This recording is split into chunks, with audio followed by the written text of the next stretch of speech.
사랑하는 영락교회 지체들에게 주 안에서 평화 인사를 전합니다. 오늘은 2023년 3월 22일 수요일입니다. 오늘의 묵상 본문은 역대상 13장 1절로 14절까지의 말씀입니다. 오늘 본문 말씀 13장 1절부터의 말씀은 이렇게 시작합니다. 다윗이 천부장과 백부장 곧 모든 지휘관과 더불어 의논하고 2절에 다윗이 이스라엘 온 회중에게 이르되 만일 너희가 좋게 여기고 또 우리 하나님 여호와께로 말미암았으면 우리가 이스라엘 온 땅에 남아있는 우리 형제와 또 초원에 딸린 성읍에 사는 제사장과 레위 사람들에게 전령을 보내 그들을 우리에게로 모이게 하고 하나님의 궤를 옮기는 이야기죠. 사무엘하 6장에 나오는 본문과 평행절입니다. 그런데 사무엘하의 6장에는 없는 본문이 1절부터 5절까지 추가되어 있어요. 근데 그 5절의 핵심 내용은 뭐냐면 이 회중이 하나 되었다라고 하는 뜻에 들어있습니다. 다윗의 꿈이죠. 지금 70년 동안 방치되어 있는 여호와의 궤를 모셔오고자 하는 그런 다윗의 꿈입니다. 동시에 이것이 온 회중이 기쁨으로 받아들이고 맞이하는 그런 일이 되어야 된다라는 것이죠. 그래서 모두 모여서 더불어 의논하고 2절에 보면 이스라엘 온 회중에게 이르되 만일 너희가 좋게 여기고 여기서 온 회중이라고 하는 것은 이 대표자들이 모여서 회의한 내용이 각 지파와 지역에 내려가서 그들의 동의를 얻었다라는 그런 의미죠. 온 회중이 같이 한꺼번에 모일 수가 없잖아요. 그러니까 대표성을 가지고 모여서 그래서 의논을 하고 더불어 의논하고 그다음에 회중에게 가서 그 의견들이 구해져서 그것이 공동체 의견으로 모아졌다. 요즘으로 하면 총대들이 모여서 총회에서 의결을 하면 법을 개정하죠. 총대에서 의결을 했다고 법이 개정된 것이 아니라 그 결의된 안을 모든 그 노회에 보내서 노회의 3분의 2가 그것을 받아야 그래야 이제 그 법이 이제 되는 것이죠. 입법이 완성이 되는 것입니다. 그런 과정처럼 생각하시면 돼요. 이것이 온 회중에게 이르되 사람들 앞에서 이른다는 의미가 아니라 그 뜻이 모아진다라는 것이죠. 그들이 선하게 여기고 그리고 하나님 여호와께로 말미암았으면 사람들이 뜻을 모았다고 해서 좋은 것이 아니라 사람들이 하나님이 없는데 성령이 역사하지 않는데 뜻을 모으면 집단 악이 일어나죠. 그래서 항상 나쁜 짓을 하게 돼 있어요. 항상 나쁜 쪽으로 가게 돼 있습니다. 왜 정치가 타락할까요? 정치는 늘 왜 점점 더 나빠질까요? 정치가 통합하고 화합하기 위해서 하는 것인데 점점 증오를 부추기고 정치가 점점 사회를 갈라놓잖아요. 왜 그럴까요? 그것이 하나님께 여호와께로 말미암지 않았기 때문인 것이죠. 여호와께로 말미암을 때 그들이 선하게 여길 때 회중이 뜻을 모을 때 하나님의 선한 일들이 일어나는 것이죠. 우리 늘 모든 일 가운데 여호와로 말미암아 온 회중이 마음을 모으는 우리 공동체가 되기를 주의 이름으로 축원합니다. 그래서 그들이 제사장과 레위 사람에게 전령을 보내 그들을 우리에게로 모이게 하고 그래서 궤를 모셔오려고 하는데 그 궤를 모셔오기 위해서는 그 궤와 함께 할 수 있는 성전이 회복되게 하기 위해서는 성전의 말씀에 따라서 제사장과 레위 사람들이 준비가 돼야 되는 것이죠.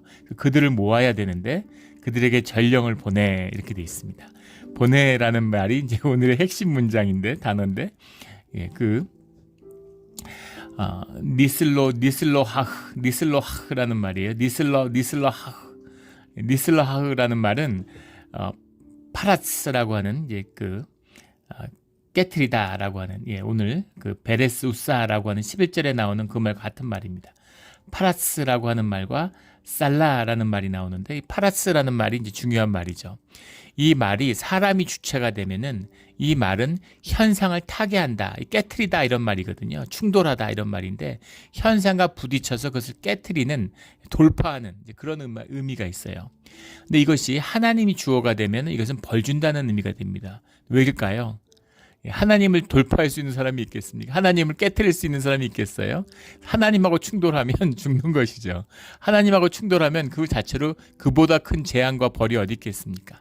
하나님이 주어가 되면 이것은 벌주다, 이런 재앙을 받다 이런 말이 되는 거, 죽는다 이런 의미가 되는 것이고, 사람이 주어가 될 때는 그것을 깨트리고 나간다라는 뜻이 되는 겁니다.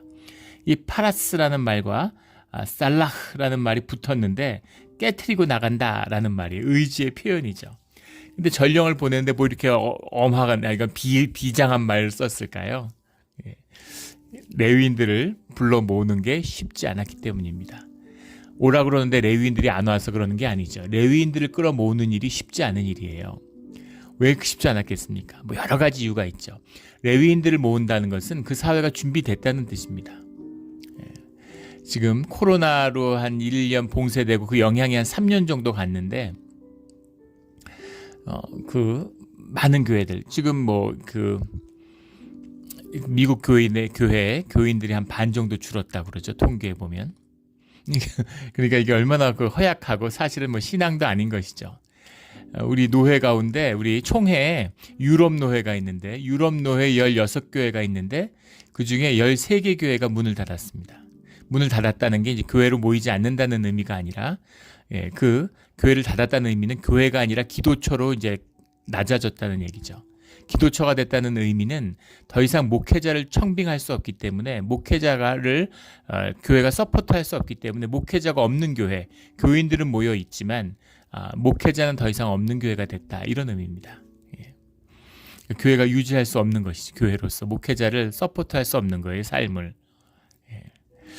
지금 이제 그런 취지로 이해하면 되겠죠. 레위인들을 데려오려면 11조로 그들을 먹여 살려야 되잖아요. 11조가 회복된다는 게 신앙의 회복입니다. 공동체가 회복됐다는 의미죠. 주님 안에서 함께 한다는 의미예요. 11조를 한다는 게 쉽지 않습니다. 해보신 분은 알죠. 사실 정확히 얘기하면 못해요. 누가 11조를 할 수 있습니까? 11조만 더 있었으면 어떻게든 살만 할 텐데 늘 11조가 아쉽잖아요. 그런데 11조를 내놓는다? 절대 못합니다. 11조는 뭐냐면 내 삶을 주님께 드린 자만이 할 수 있어요. 내 삶이 주께 속해 있고 주님이 내 삶을 돌보시고 내 모든 것이 주님의 것이다 라고 하는 그 고백이 자기 삶의 진실인 사람들만 11조를 할 수 있습니다. 그래서 오늘날 교회에 소수만이 11조를 하죠. 교회가 타락하니까 심지어 이민교회 이런 데서는 장로 직분을 받은 사람이 11조를 못해요. 있을 수 없는 일이죠. 그런 분을 장로를 세우는 것 자체가 잘못된 것이죠. 그러니까 교회가 어지럽고 시끄러워지는 것입니다. 주님께 속한 자, 주님의 사람들, 이게 사실은 교회의 기본이 돼야 되는데 지금은 임직의 기본도 아니고 뭐 중직의 기본도 되지 못하는 것이죠. 그러니까 이 시대에 지금 이렇게 생산성이 높고 여유분해, 잉여 생산물이 넘쳐나는 시대에도 어렵습니다. 그러니까 절대 이건 생산물과 잉여의 문제가 아니죠. 그런데 이 어렵고 힘든 시절에 11조를 한다는 게 더 힘들었을 거예요. 신앙이 없을 때에는. 그게 준비된다는 것이 쉽지 않은 것이죠. 또 왜 어려웠겠습니까? 사람들이 레위인 모으는 거 원치 않는 거예요. 힘들고 사는 것도 힘든데 레위인을 부양하라고 이렇게 되는 것이죠. 꼭 성전이 있어야 돼? 꼭 11조 해야 돼? 이런 것이죠. 거기다가 레위인들도 각자 지역에 퍼져서 살고 있어요. 분깃이 없잖아요. 그러니까 사회가 붕괴될 때, 공동체가 무너질 때 제일 먼저 타격을 받는 게 누구겠습니까? 레위인들이죠.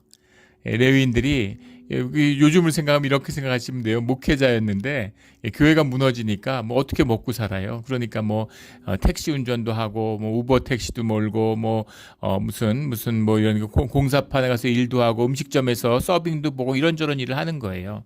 그런 일을 하면서 자신의 어떤 소명에 대한 정체성이 점점 흐려지는 것이죠. 또 한편으로는 또 그렇게 사는 게 이제 재밌고 좋은 겁니다. 누가 뭐라는 사람도 없고 뭐 삶에 거리끼는 것도 없고 성별해야 될 것도 없고 또 세상의 안일함에 젖어드는 세상의 죄악과 타협하는 또 그런 소소한 즐거움이 있잖아요. 그런 것이죠. 이제 그런 타락의 문제가 있는 거죠. 그 다음에 영적 공격의 문제가 있습니다. 이걸 불러올려 그러면 자꾸 무슨 일이 생기는 거죠. 홍수 나고 불 나고 길이 끊기고 이런 일들이 생기는 겁니다. 예전에 제 중학교 다닐 때 지각 대장이 있었어요. 1년 내내 단 하루도 안 거르고 개근이죠. 매일 늦게 오는 겁니다. 선생님이 아무리 혼내도 안 돼요. 근데 하루는 그런 얘기를 하더라고요. 저희가 정말 졸업을 앞두고 3년을 학교를 다녔는데 하루는 늦지 않고 학교를 가야 되겠다.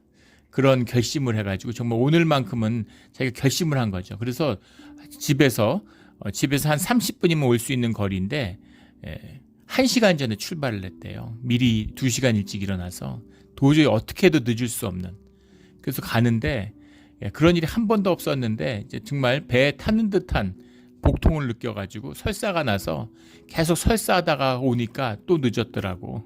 그런 거죠. 예. 부부가 남편 막 교회 대부분 이제 여자 성도님들이 교회 다니고 남편이 교회 안 다니는 경우 또 열심히 안 다니고 빠지는 경우 많죠. 그래가지고 어떻게든 남편 막 비율을 맞춰가지고 교회 데리고 나오려고 막 이렇게 마음을 잘 해가지고 교회 나오려고 그랬는데 이제 아침에 준비하는데 예. 매일 안 가다가 하던 사람이 교회 가자 그러니까 준비 다 하고 기다리고 있는데 부인이 화장하면서 시간 걸린다고 빨리 준비하라고 나오라 그러는데 기다리다가 왜 이렇게 늦게 준비하냐 빨리 좀 준비해라 이러다가 부부싸움 나가지고 나 안 가 이제 이렇게 되는 그런 일들이 있죠. 주님께로 오려고 하면 반드시 공격이 있습니다.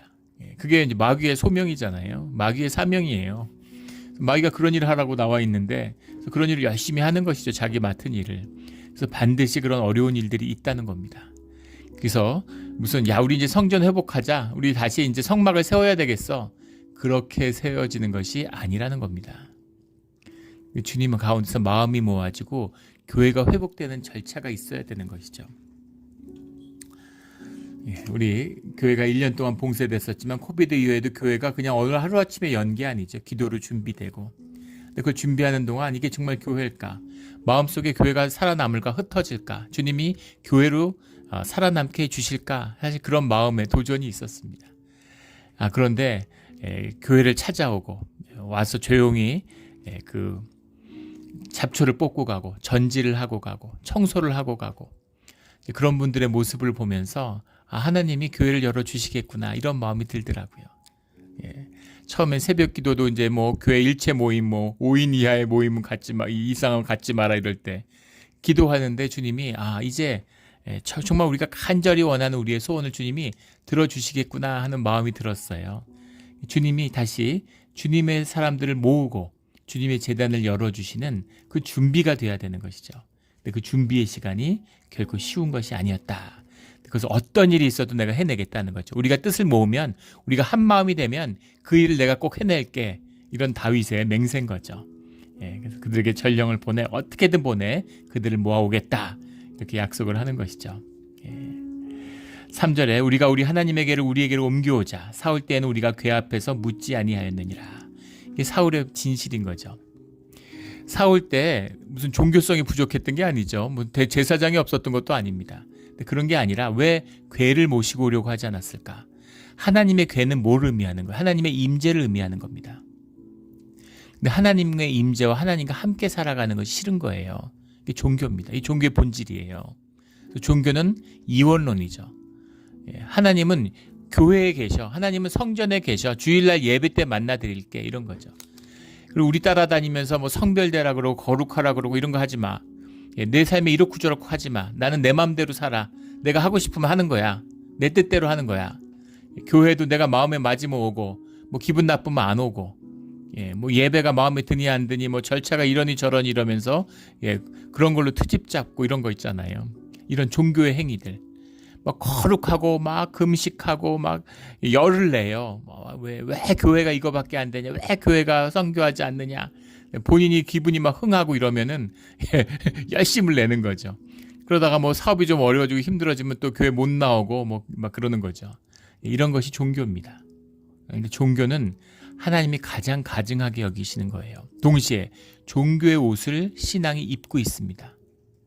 그래서 우리가 늘 경외하고 두려운 마음으로 종교 생활에 임해야 돼요. 신앙이 죽지 않도록, 황금이 돌로 변하지 않도록 정말 중요한 겁니다. 하물며 직업적 종교인, 뭐 목사, 전도사 이런 사람들은 진짜 조심해야 되는 거죠. 선교사 이런 사람들은 하나님께 복을 받으러 나왔는데 저주를 받을 수가 있습니다. 그리심산의 축복이 에발산의 저주로 변할 수 있어요. 임재의 비밀인 거죠.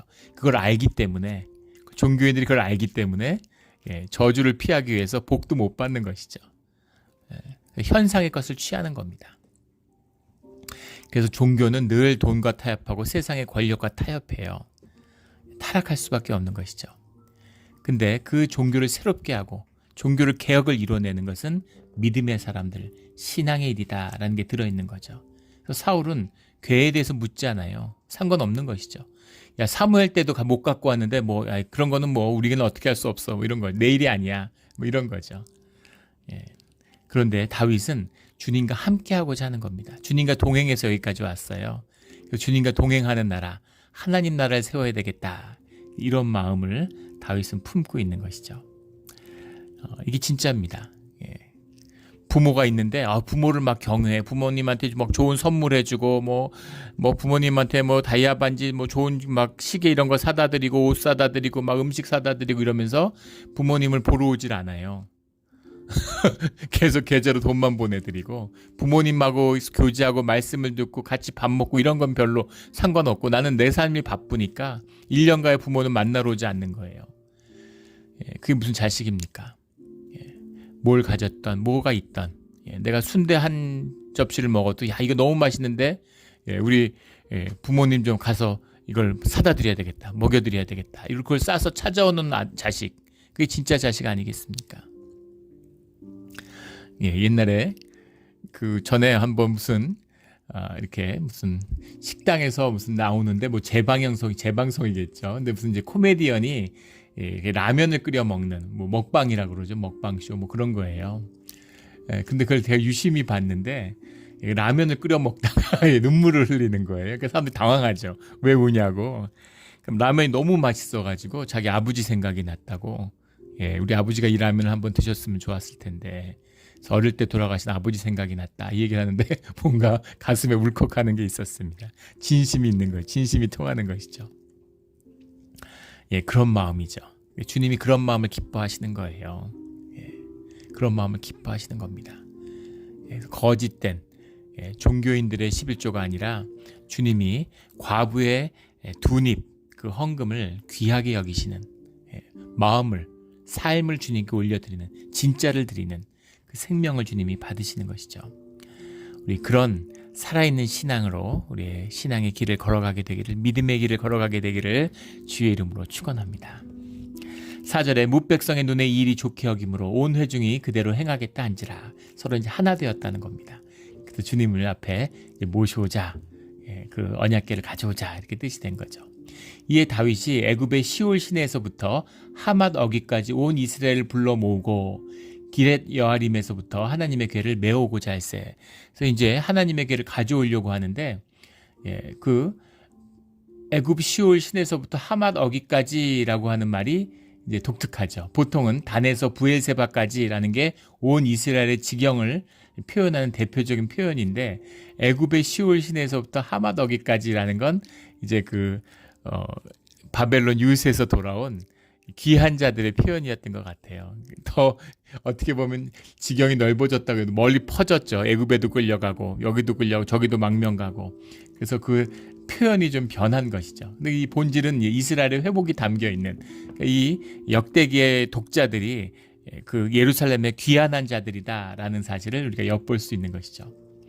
6절에 다윗이 온 이스라엘을 거느리고 바알라 곧 유다에 속한 기린 여아림에 올라가서 여호와 하나님의 궤를 메우려고 하니 왜 하나님의 궤가 여기에 가 있게 됐을까라는 건 우리 사무엘서 4장에 잘 나오죠. 우리 블레셋하고 전쟁을 하고 있는데 그 엘리가 이제 사사와 제사장을 겸하고 있을 때, 근데 블레셋에게 막 밀리고 전쟁이 어렵게 되니까 여호와의 언약궤를 실로에서 우리가 가져다가 싸우자, 그리고 실로에서 메고 옵니다. 그 4장 5절에 가면 여호와의 언약궤가 진영에 들어올 때 온 이스라엘이 큰 소리로 외치며 땅이 울린지라. 그러니까 블레셋이 막 두려움에 떨죠. 블레셋이 두려움에 떨고 우리가 다 노예가 되나 보다, 신이 왔도다 이러고 막 두려움에 떱니다. 좋았죠. 예. 사람들의 이게 구원의 확신 같은 거예요. 예. 구원파가 만들어냈는데 말도 안 되는 거를, 이거를 지금 개신교가 다 받아들여가지고 제자 훈련하고 이럴 때 구원의 확신을 무슨 암송을 시키고 막 이걸 가리킵니다. 뭐 되게 좋아 보였나 봐요. 말도 안 되는 짓인 거죠. 구원의 확신이 어디 있습니까? 구원은 주님께 속한 것인데 내가 뭘 확신해요? 내가 확신을 하든 말든 그게 무슨 상관이 있습니까? 주님에게 속한 것이, 주님이 주권자입니다. 그래서 우리가 이렇게 사람들이 열광하고 기뻐하고 주님의 능력이 우리와 임했다고 주님이 무슨 언약궤에 묶여있는 무슨 노예가 아니죠. 무슨 지니같이 램프의 요정같이 언약궤에 묶여있는 분이 아니잖아요. 언약궤를 주님의 표상으로 우리의 마음과 정성을 다해 섬길 때 주님이 그곳에 함께 하신다고 약속해 주신 거죠. 신실하신 주님이 그곳에 찾아오시는 겁니다. 함께 해주시는 거예요. 그런데 주님께 물어보지도 않고 전쟁이 급하니까 주님을 써먹으려고 하는, 이용하려고 하는 거죠. 그래서 그걸 끌고 나왔어요. 주님에 대한 일대 모독이죠. 그래서 대패를 하게 되죠. 블레셋에게 대패를 하고 언약궤까지 빼앗기게 됩니다. 그러니까 블레셋도 이스라엘보다 거기서 거기죠. 그러니까 블레셋도 이제 우리가 이 언약궤를 뺏어왔으니까 능력을 뺏어왔구나. 그리고 좋아서 이 성취를 자신들이 섬기던 다곤 신에게, 다곤 신전에 갖다 놓으니까 다곤 신이 머리 손목이 다 날아가고 매일 가면은 문지방에 누워 있고 이런 거죠. 충격을 받아가지고 이래서는 안 되겠구나. 그리고 그 블레셋의 그 여러 지역으로 아스돗, 가드, 에그론 이거 옮겨 다닙니다. 가는 곳마다 재앙이 임하죠.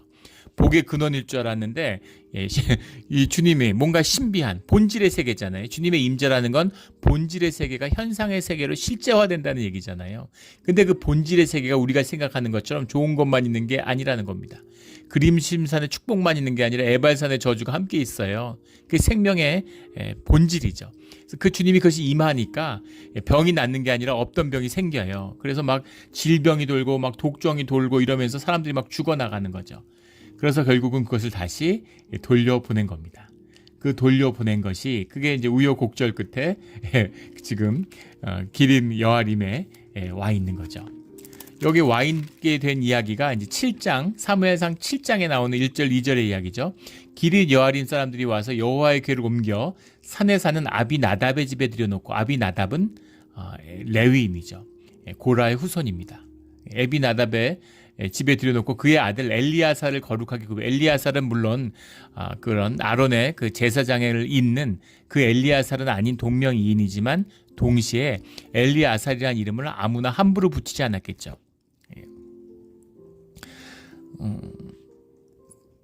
지금도 마찬가지죠. 자식 이름을 이순신이나 강감찬이라고 짓는 사람은 거의 없어요. 이순신이나 강감찬이라는 이름 가진 사람 보셨습니까? 그렇게 좋은 이름인데 왜 그 이름을 가진 사람이 없을까? 이시성 가진 사람에서 세종대왕처럼 이도라는 이름을 가진 사람이 있을까요? 없습니다. 그 이름을 피해요. 그 이름이 너무 무겁기 때문에 그 이름을 함부로 가지려고 하지 않는 것이죠. 그런데 그 이름을 가졌다면 내 자식을 군인은 보내야지. 근데 이순신이라고 이름을 붙였어요. 남이장구처럼 남이라고 붙였어요. 이게 무슨 의미겠습니까? 그 의미가 내 자식이 어떤 소명, 어떤 사명을 살았으면 하는 그 부모의 기대가 담겨 있겠죠. 아무나 이런 이름을 붙이진 않겠죠. 그래서 이 엘리야살, 아론의 자손인데, 고라의 자손인데 엘리야살이라는 이름을 붙였을 때에는 그들이 레위 자손 중에서도 주님의 믿음을 지키며 살아가는 사람이다라는 것을 알 수 있겠죠. 그래서 그들에게 거룩하게 구별하여 여호와의 궤를 지키게 하였더니 궤가 기린 여아림에 들어간 날부터 20년 동안 오래 있은지라.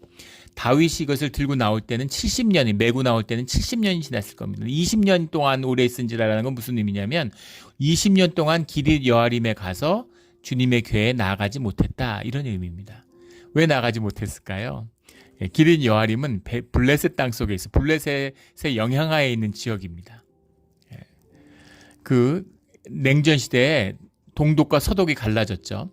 근데 동독 중에서 베를린은 4개국이 점령해가지고 프랑스, 영국, 미국이 점령한 지역은 서베를린이 되고 소련이 점령한 지역은 동베를린이 됐죠. 그래서 서베를린은 자유진영이에요.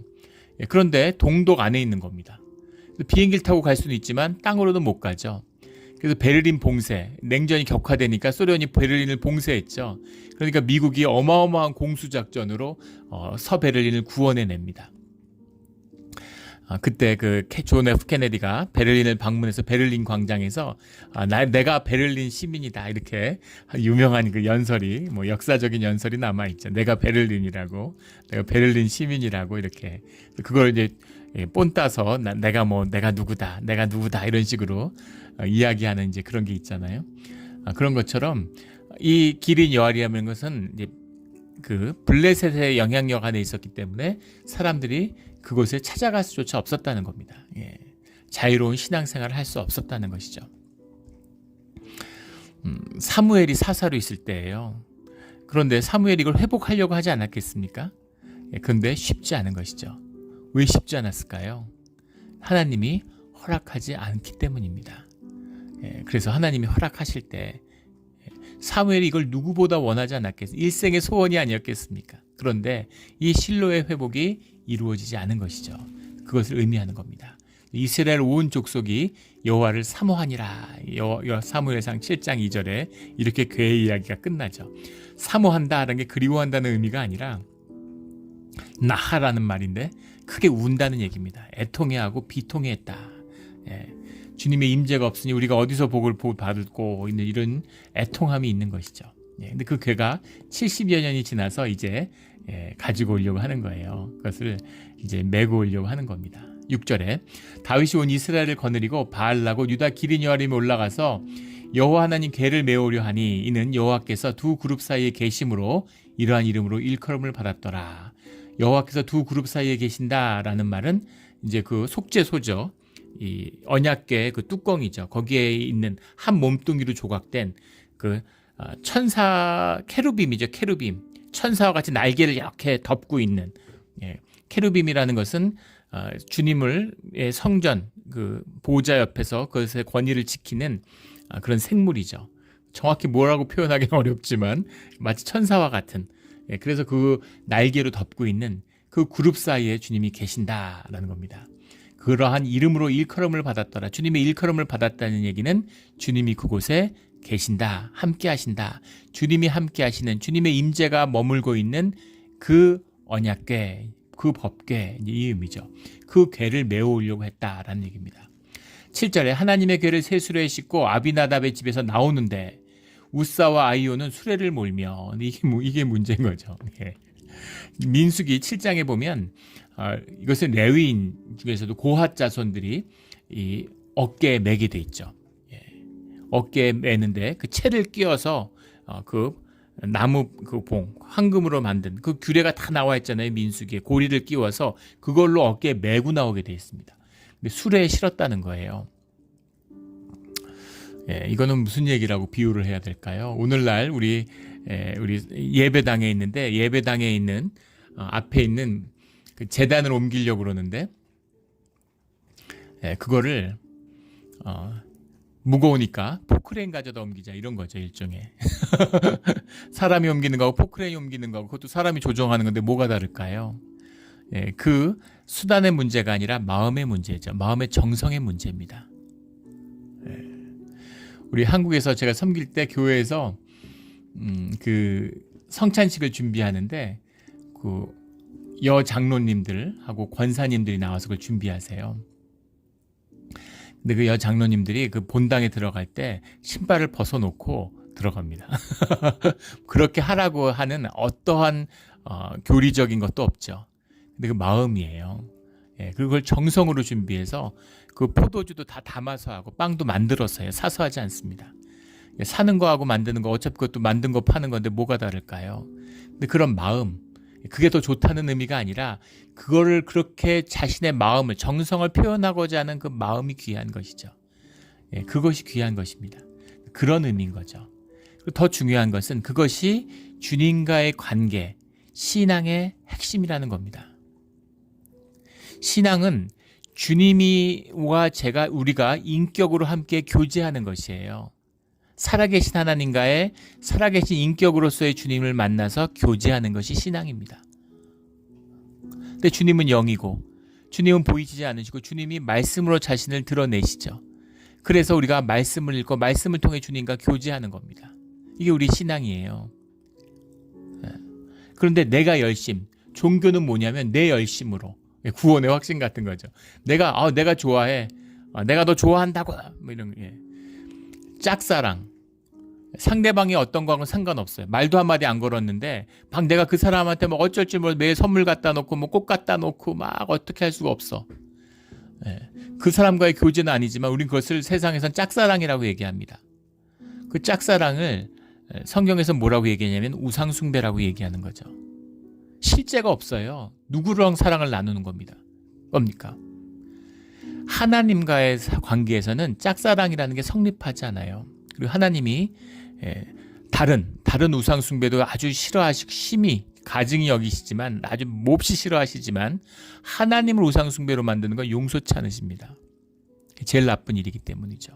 왜 그럴까요? 주님 좋다고 그러는데, 주님 사랑한다는데 그게 안 되는 것이기 때문이죠. 그것이 최악으로 끝날 수밖에 없기 때문이에요. 하나님을 사랑한다고 하는 것은 하나님과 인격인 교제가 이루어지고, 하나님과의 교제 안에서, 그 교제 안에서 주님의 사랑이 우리를 감싸는 겁니다. 주님이 그 사랑을 우리에게 주시는 거예요. 그래서 그 사랑 안에서 주님과 하나 되는 사랑을 우리가 나누게 되는 겁니다. 이것이 하나님과의 사랑이에요. 주체가 주님입니다. 그런데 내 사랑으로, 내가 사랑해, 내가 사랑을 투사해, 너는 이런 사람이고 난 널 이렇게 사랑해. 근데 그런 식의 투사와 그런 식의 것에 주님이 갇힐 수 없다. 그런 우상숭배의 대상에 갇히는 그런 이방신이 아니라는 겁니다. 왜냐하면 주님은 살아계시기 때문이죠. 인격이기 때문입니다. 그래서 그 관계의 주도권이 주님께 있는 거예요. 막 내가 사과 좋아해갖고 맨날 사과를 선물해. 내가 꽃이 막 막 나 짝사랑에 꽃을 선물해. 근데 상대방은 꽃 엘러지가 있어갖고 꽃향기 맡으면 큰일 나. 이게 뭡니까? 이런 거죠. 분명한 상대가 있어요.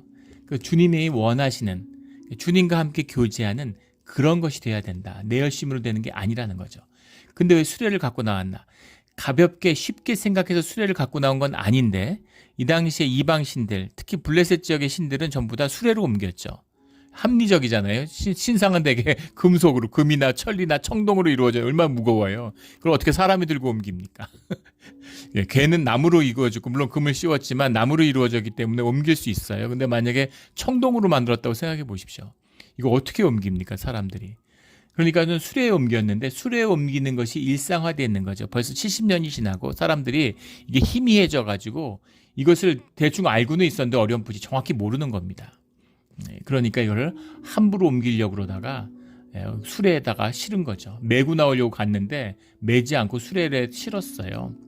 근데 8절에 다윗과 이스라엘 온 무리는 하나님 앞에서 힘을 다하여 뛰놀며 노래하며 수금과 비파와 소고와 재금과 나팔로 연주하니라. 이건 진짜였잖아요. 기쁘고 즐겁고 주님을 찬양하고 예배하고 너무너무 좋아서 같이 뛰놀며 노래하고 주님이 기다리시는 바로 주님을 향한 예배입니다. 근데 이 예배를 주님이 받으시지 않는 것이죠. 왜냐하면 음식이 맛있는데 제대로 된 그릇에 담겨지지 않았기 때문이에요.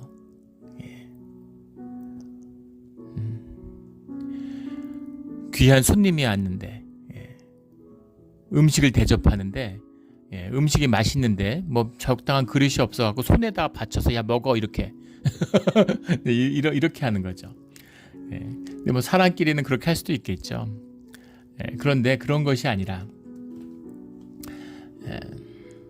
그 최근에 그 해외 토픽에 난 영국이 이제 음식을 못하고 맛없기로 유명하죠. 전 세계적으로 유명합니다. 영국 음식이랄 것도 딱히 없지만 뭐 피시앤칩스 정도겠죠. 영국 음식 맛없는 건 뭐 전설적인 얘기잖아요.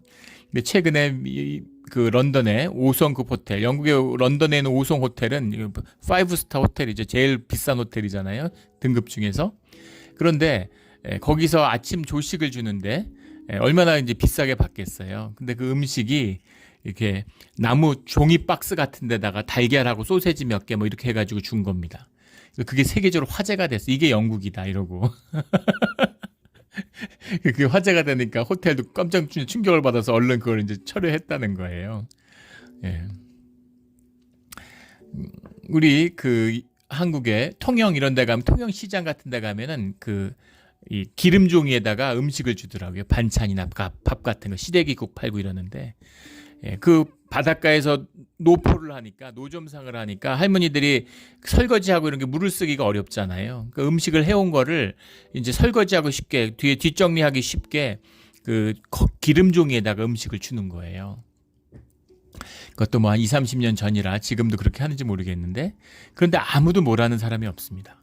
다 좋게 먹어요. 그 취지가 왜 그러는지 다 알기 때문에. 그런데 이제 영국의 호텔에서 그렇게 하는 것, 그건 무슨 이제 코비드 핑계를 대면서 일회용으로 쓰기 위해서 그랬다 이렇게 얘기를 하는데 얄팍한 것이죠. 사람들이 그 상수를 알기 때문에 그러니까 다들 아주 손가락질을 하는 거죠. 무슨 차이를 말씀드리는 건지 알겠죠. 마음입니다. 근데 이 경우에 마음이 좋고 선한 걸 알았는데 근데 주님을 섬기는 형식을 제대로 갖추지 내용은 갖춰졌는데 형식이 갖춰지지 못했는데 주님과의 만남에 있어서는 형식과 내용이 하나라는 겁니다. 세상에서는 이원론이에요. 형식과 내용이 분리돼요.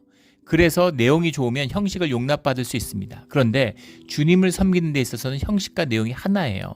주님이 형식을 주고 내용을 담으라고 말씀하세요. 주님이 늘 그릇을 만들고 거기서 축복을 담아주십니다. 그릇이 준비 안 됐는데 축복을 미리 주고 이러지 않으세요. 왜냐하면 그릇과 축복이 하나이기 때문입니다. 그릇이 준비되지 않는데 축복을 주면 그 그릇이 축복이 아니라 저주로 변해요. 그 우리 삶의 이 육신의 이 현상의 본질이죠. 그래서 주님 안에서는 그릇과 이 예용물이 형식이 하나, 형식과 내용이 하나인 겁니다. 그래서 내용이 갖춰졌는데 형식이 갖춰지지 않은 건 결국 갖춰지지 않은 것이다 라는 것이죠. 9절에 기돈의 타작마당에 이르러서는 소들이 뛰므로 웃사가 손을 펴서 궤를 붙들었더니 소들이 뛰므로 그렇게 되어 있는데 샤메투라는 말인데 영어 성경에 보면 to let drop 이렇게 되어 있어요. 이게 뛰므로 그러면 막 이렇게 소가 놀라서 펄쩍 뛴 것처럼 근데 그런 게 아니고 이제 비틀거리는 겁니다. 돌뿌리 같은 데 걸려서 소가 비틀한 거예요. 수레를 끌고 가다가 소가 넘어지려고 그러니까 이제 그 언약궤가 쭈르륵 미끄러지려고 그러겠죠. 그러니까 그걸 떨어질까봐 그걸 손으로 이제 붙잡은 겁니다. 그 웃사의 행동이라는 게 뭐가 나빠요? 그 땅에 떨어지면 어떡합니까? 귀한 것인데. 그래서 손으로 붙잡았는데, 그것으로 인해서 이 웃사가 죽게 됐다. 이런 얘기죠. 기돈의 타작마당. 기돈의 타작마당은 뭐, 기돈은 사람 이름이 아니라, 기돈이 이제 파괴, 재앙 이런 말입니다. 재앙의 타작마당. 그러니까 이 사건이 있은 다음에, 그 베레스 웃사의 사건이 있은 다음에 그 타작마당의 이름이 기돈의 타작마당이 됐겠죠. 성경에 보면 기돈의 타작마당을 나곤의 타작마당이다. 이제 사무엘 하에서는 그렇게 얘기하는데 나곤의 타작마당이라는 것, 나곤이라는 건 충돌, 기돈이라는 건 파괴, 재앙 이제 이런 말이죠. 다 통하는 말이죠. 이 타작마당 가운데서 베레사 웃사의 사건이 있었기 때문에 말하는 거죠. 10절에 웃사가 손을 펴서 궤를 붙들므로 말미암아 여호와께서 진노하사 치심에 그가 거기서 하나님 앞에서 죽으니라.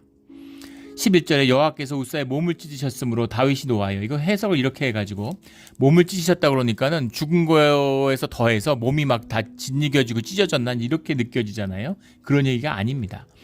베레스 웃사에 나오는 파라츠 아까 우리 리슬라흐 보내다 할 때 나누었던 바로 그 파라츠라는 말인데 이게 징계하다, 아니 부딪히다, 충돌이라는 얘기 했었죠. 하나님이 주어가 될 때는 이건 징계다. 그러니까 주님이 징계하셨다. 이 앞에 죽은 이야기예요. 그랬기 때문에 다윗이 화가 났다는 겁니다. 다윗이 화나는 건 당연히 하나님께 대해서 화난 건 아니죠.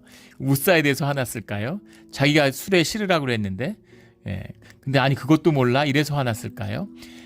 이 모든 현상 준비되지 못하고 이걸 살피지 못하고 주님의 뜻을 세심하게 살피고 인격적인 교제를 해왔던 다윗이잖아요. 주님을 누구보다 잘 알고 주님하고 더 깊은 교제로 들어가기 위해서 주님을 잘 섬겨보려고 했는데 왜 주님을 기쁘게 하려고 우리가 춤을 추고 예배를 드리고 막 그랬는데 주님이 왜 화가 나셨을까? 그 모습에 다윗이 스스로 화가 난 것이죠. 그래서 그것을 베레스 웃사라 부르니 그 이름을 오늘까지 이르니라. 이것을 기억하라라는 의미죠. 이름을 붙인 것은. 웃사를 치신 이 사건을 기억해라. 그러니까 주님을 섬길 때는 주님을 섬기는 형식을 갖춰야 되는 거죠. 12절에 그날에 다윗이 하나님을 두려워하여 이르되 내가 어떻게 하나님의 궤를 내 곳에 오게 하리요 하고 13절에 이거 굉장히 겸손한 표현이죠. 내가 할 수 없는 거구나. 이것도 주님의 뜻에 맡겨야 되는 것이구나 하는 것을 항상 이게 어려운 겁니다. 어디까지가 내 뜻이고 어디까지가 내 기쁨이고 어디까지가 내 의지일까? 주님의 뜻과 주님의 인도하심이 어디까지일까? 이걸 예민하게 이것을 분별할 수 있는 것이 신앙의 힘이에요. 우리가 매일 새벽 기도회를 해야 되는 이유입니다. 그걸 해도 쉽지 않아요. 그런데 1년에 한 번도 사순절에도 새벽 기도를 고난주간에도 하지 않는데 어떻게 주님의 뜻을 분별하겠습니까?